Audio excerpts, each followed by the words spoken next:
Welcome to Grant's Rock Warehouse, and tonight I want to welcome Larry Graves back to the channel. Tonight we are continuing our Captain Beefheart series with two more releases, 1971's Mirror Man and 1972 Spotlight Kid. We want to hear from you in the chat. Let's do it. Grant is trying to change the world one track at a time.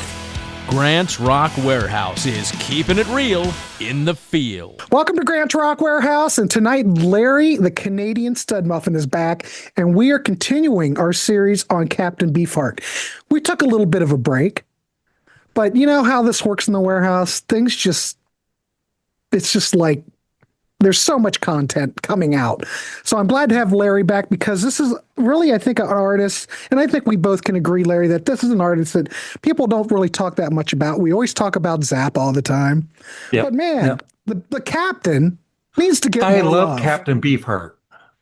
And Larry loves it. So yeah, we're looking at two albums tonight. We're going to take a look at Mirror Man that was released in 1971. Now, rumor has it, we're not exactly sure what year this was recorded, but more doing research, it certainly points to like 1967. So, but some sources say 65. But when I listen to it, Larry, it sounds like 65. It sounds like something from Safe as Milk. It sounds like that era. Wouldn't you agree? Yeah. Okay. Yeah. So this is a kind of a strange record because it only consists of 4 tracks. And well, this one doesn't.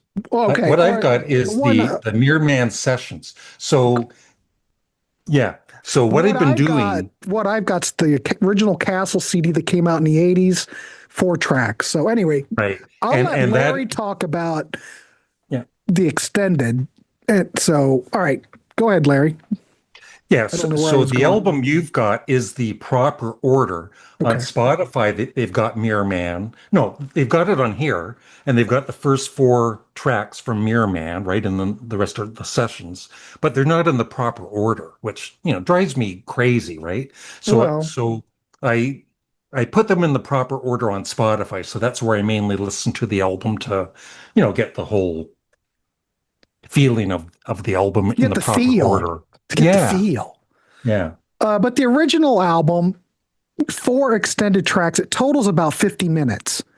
I've never owned the original vinyl, but 50 minutes seems to be pushing it. But yeah, you could squeeze it in. All those Todd Rundgren albums like Wizard, just jam-packed. Yeah. But that's pushing it.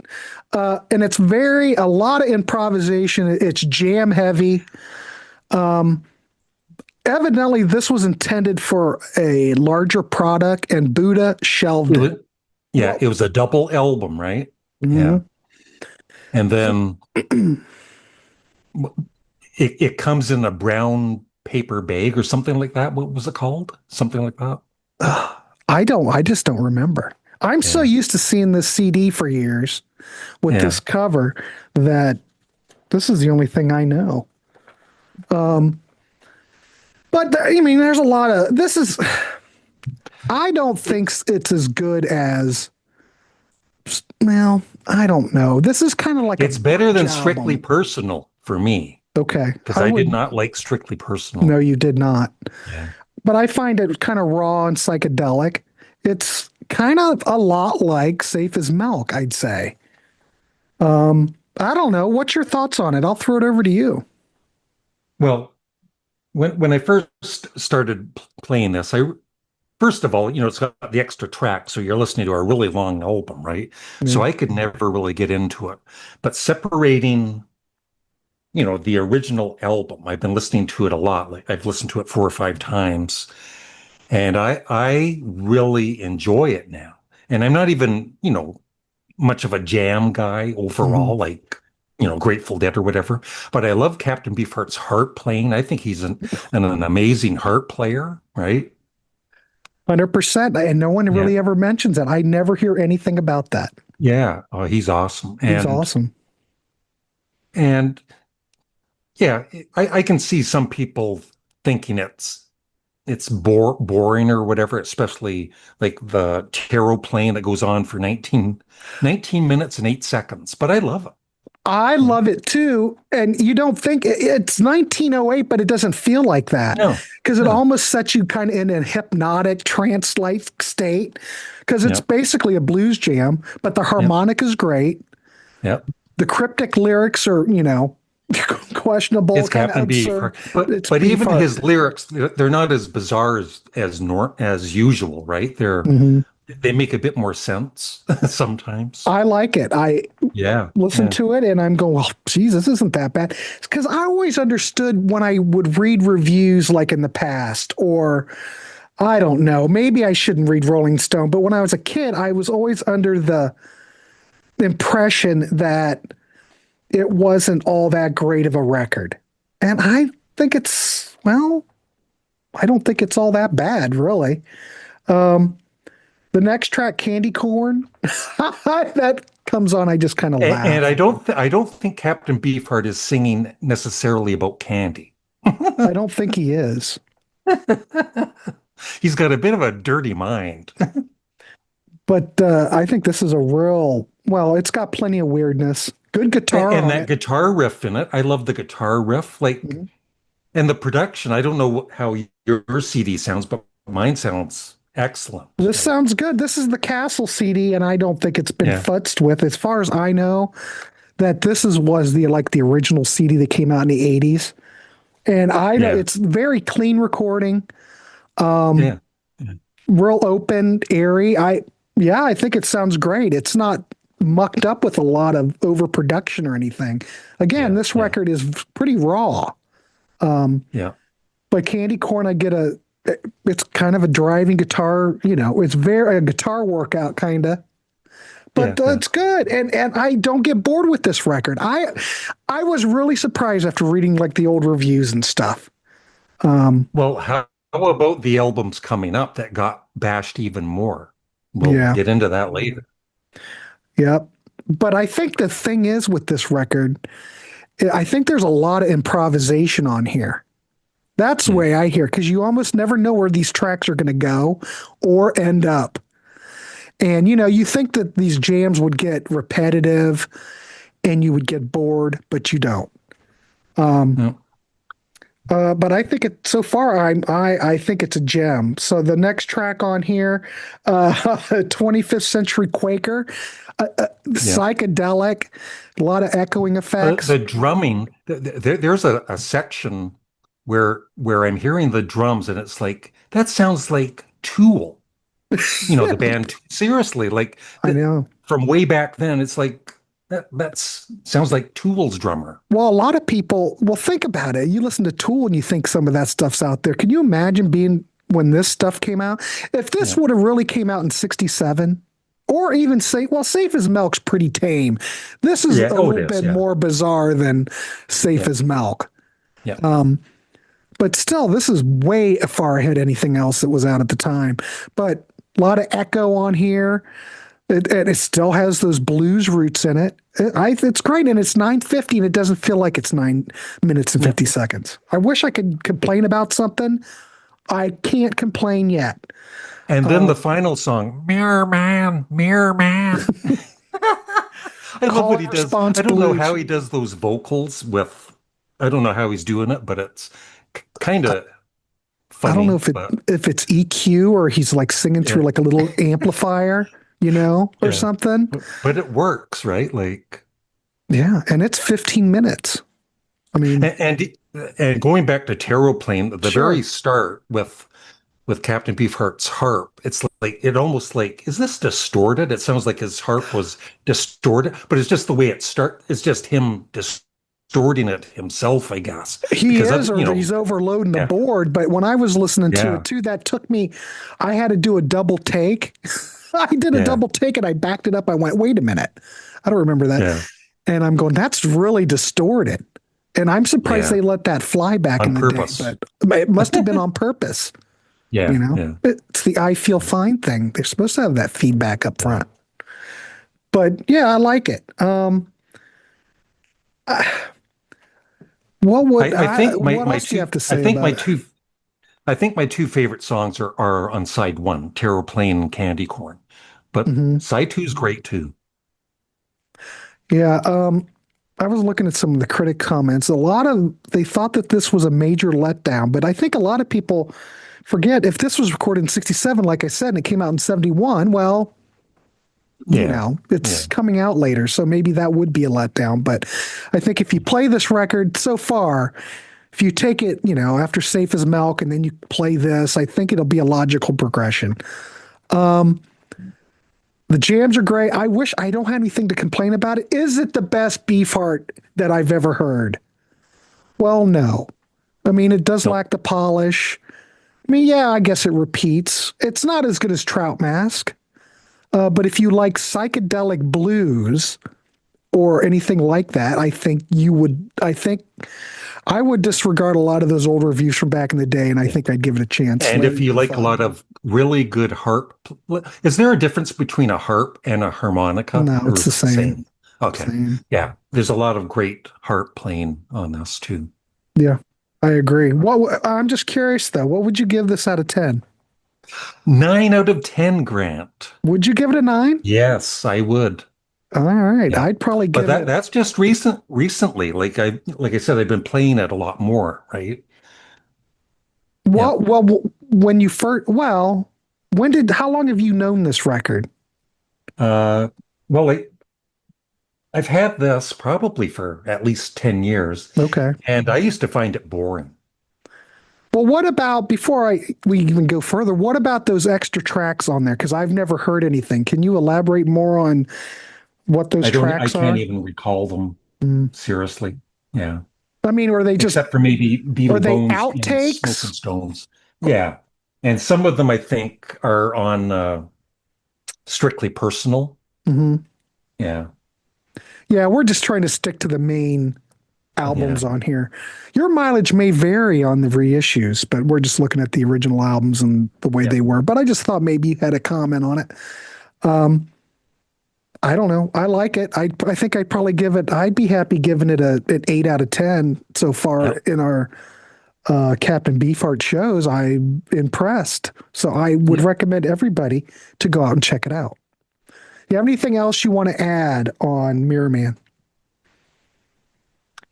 Uh, no, except I've got a couple books here. Oh, I don't know yeah. if you've seen them. This have is not. John French, the drummer. He's got this book, which is really, I haven't even read it all. Look at it. It's huge. Yeah, it is huge. Oh my God. Yeah. That must be fascinating. What did And he then keep, like this a one, diary or something? He I don't must know. have. It goes through the whole Captain Beefheart thing. And I think when he took it to the publishers, it was supposed to be edited down more, Mhm. but it isn't. It's It's the whole So- thing. Yeah. And then this one by Zoot Horn Rollo is it's excellent too. And he talks about the next album we're going to be discussing. Yeah, I have to check those out. I have not. I don't have any Beefheart books. I'm really a novice on Beefheart, so this is a learning thing for me. Have to you heard look at his- these records? Have you heard his later albums? No, not yet. Oh, you have? Oh, you're in No, for a because I'm treat. just kind of going as we go through the series. I'm just kind of going through Yeah. it. So no, I haven't listened to those yet. Yeah. But we'll get there. So we're going to take a look at Spotlight Kid, and the CD that I've got, just because we're going to share.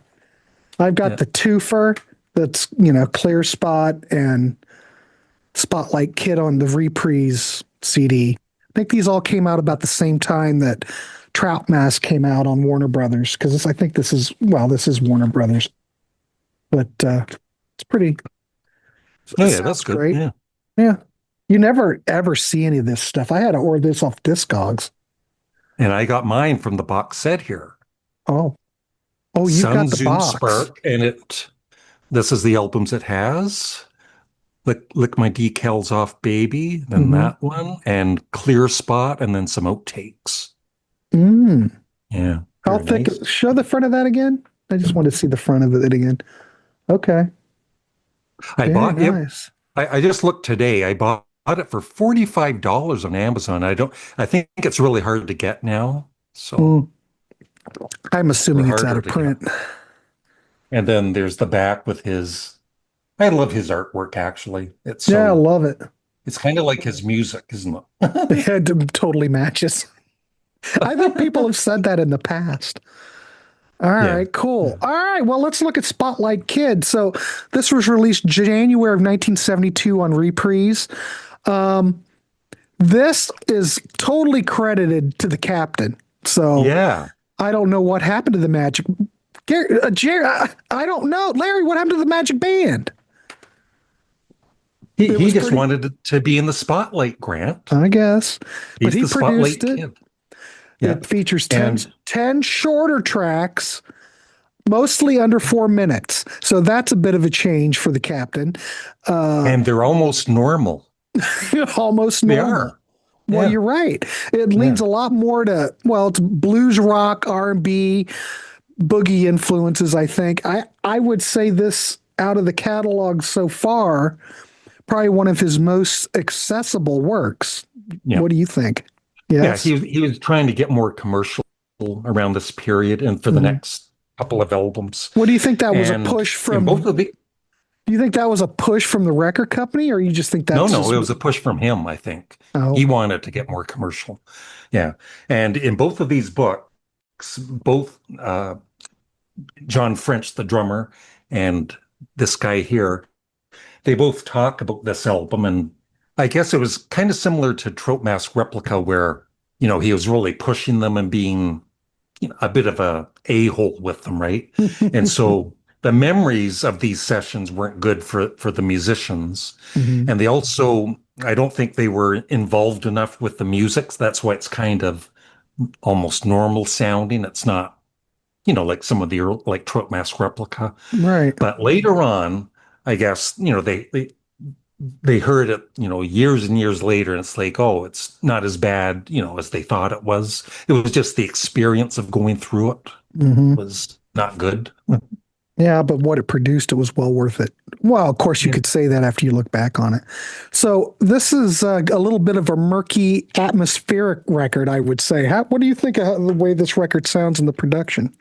I think, well, I have the remastered one here, and it sounds excellent, Okay. from the box set. Hmm. And I've always liked it. And you want to go through all the songs, Yeah, or we can go through them. I'm trying to look at my notes. I had something on here. Um, I I do don't wanted think to. the critics liked it too much, did they? Well, I think the critics, from what I remember reading, wanted him to push it further.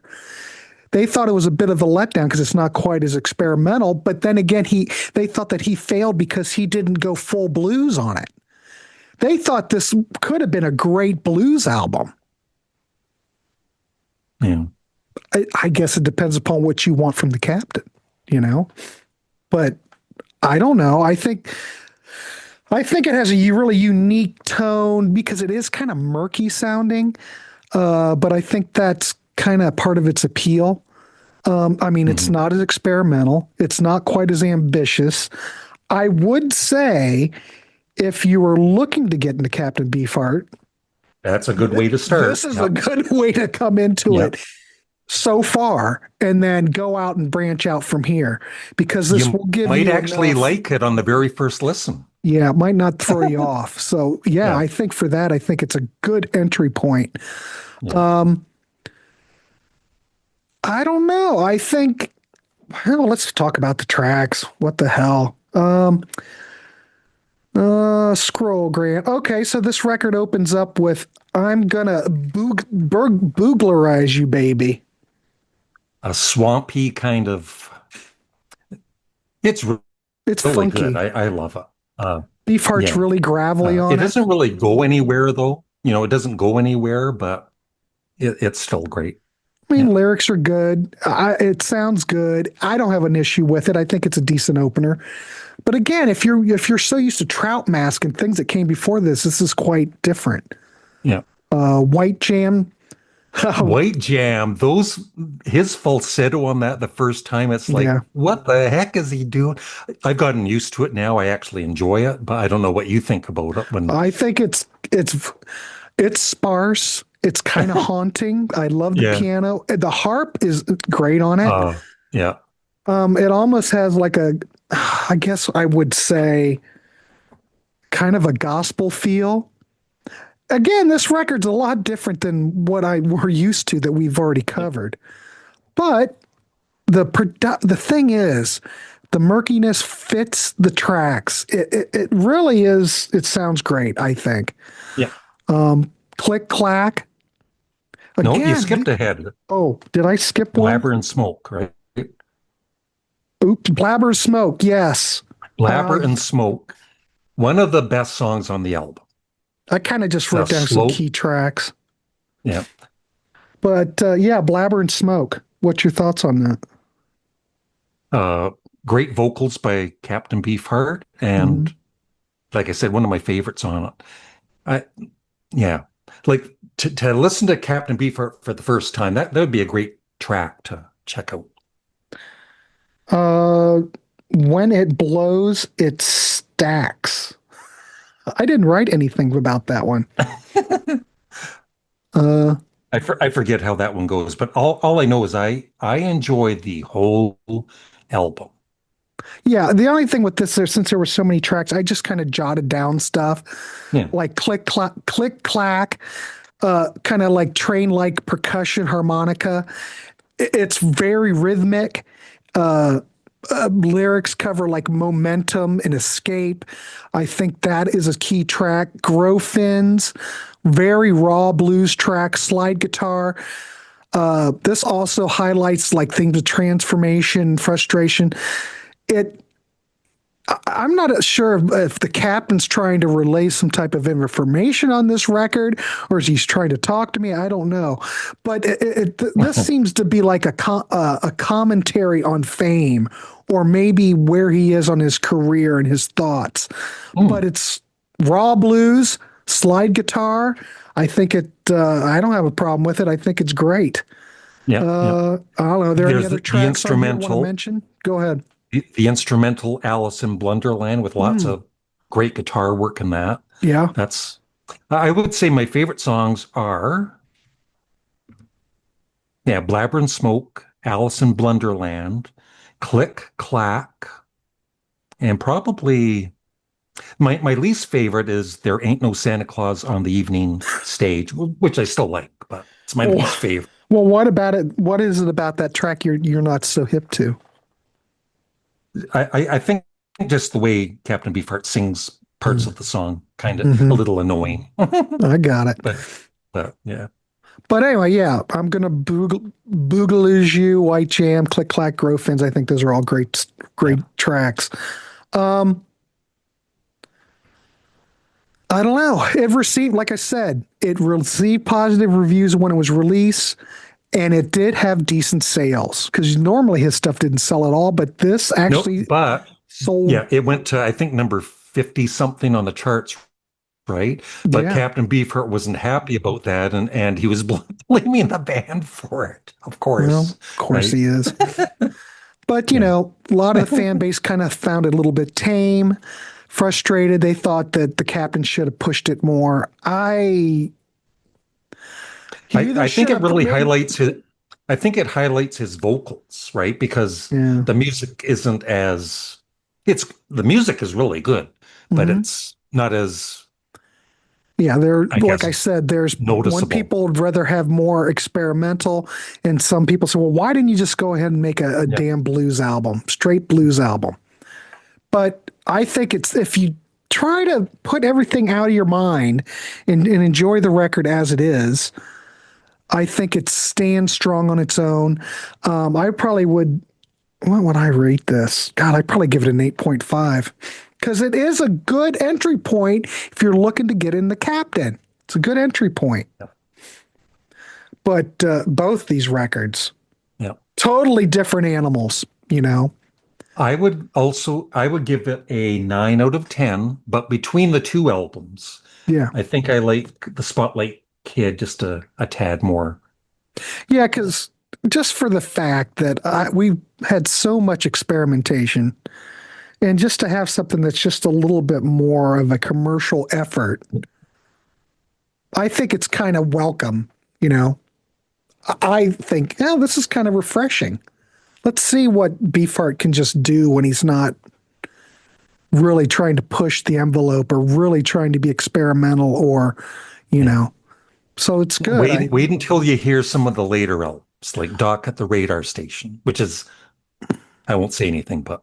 Well, I understand that Spotlight Kid, when you compare it to, what is it, Clear Spot? Yeah. Clear Spot, I guess, is even more accessible. Yeah. See, I have to study up for that. I haven't. Can I say anything about Clear Spot? Yeah, we're good on time. Clear Spot, you are going to love. Really? Yeah. The production is superb. Ted Templeman is. Oh, Ted Templeman. He produced the Doobie Brothers, and yeah. Montrose, the Van Halen. And I wouldn't say it's totally commercial either. Like it's a little, yeah, it's a little more Captain Beefhearty, but yeah, it's good. So do you think? So the next two we're doing. Okay. So we're doing Clear Spot. Clear Spot, and what's the other one? I haven't looked that far. Grant. I know. It's unconditionally guaranteed, right? Is that the one that's kind of has Beefheart artwork on the front? No, it's the one with him with money in his hands. God darn. I don't know if I have that. I'll have to get it. But we've got time. I'll be ready. But anyway, for all these, I'm pretty pleasantly surprised with these records. Yeah. I think we could highly recommend them. Is there anything else? I guess we wrapped that up pretty fast. Anything else you want to add, Larry? Anything going on the channel you want to discuss? So since starting this series, you're a bit more impressed with Captain Beefheart than you thought you would be? Yes. Yeah. Yeah. Because I like what he brought I like it when he collaborates with Zappa, Bongo Fury. Yeah, Bongo I think Fury. great. I saw that video you did. Yeah, that was awesome. I like that. But, the Captain, I mean, a lot of people think that Zappa's way out there, but this, Beefheart's even further out. And I just think, at least on these records, I think, I guess you could say this is dated for 1971 when it was recorded in 67. But this, I think, this definitely so far is the gateway drug. If you're getting into Beefheart, I highly recommend this. It's a fine record. And he was all dressed up and ready for success, right? He was. He looks very good. Clean shaven, Yeah. Well, he's got that goatee, but I mean, looking good. But anyway, Larry, anything else? What's happening on the channels? What's going on? What's coming up? I'm going to try to get this out quickly, so. I don't know. I just do videos every day, whatever you feel. I just did a unboxing of the new Genesis, The Lamb Lies Down on Broadway box set yesterday. Oh. Yeah. It's really good. Check that out, people. Make sure you subscribe to Larry's channel if you haven't. I'll put the link down below. And I just did a interview on Phil Aston's now Spinning magazine where we talked about a band called Sparks. Never heard of them. Yeah, and that was really good because Phil's actually starting to get more interested in them himself, so that was cool. Yeah, I was on that show with Phil and Pete and Brendan Snyder, and we looked at the Alan Parsons Project box set. Yeah, cool. Yeah, Phil is awesome. Phil's a good guy. Yeah. Hard to get everybody together on a show, though. Everybody's very busy, but when it happens, it happens. Yep. All right. And we'll be back again in 6 months. We will be back again. Well, no, we'll be back. I think we can probably get this scheduled for November. We'll be back in November. Yeah. So I'm looking forward to it. 2 more Captain Beefheart albums. We're just going to hear Chad. We're just turning you on to it. But definitely, ladies and gentlemen, this is a home run. Good place to start out. All right, Larry, we will see you next month. I will be in contact. Please check out Larry's channel, subscribe. He's got 2 channels, damn it. Yeah. Subscribe to both. Yeah. Check him out, give him some love. Please subscribe to this channel if you haven't. Leave a comment on the Captain Beefheart's albums we covered today. And we'll be back. We will see you. All right, everybody, keep it clean. Okay. Thank you. Bye bye. Bye.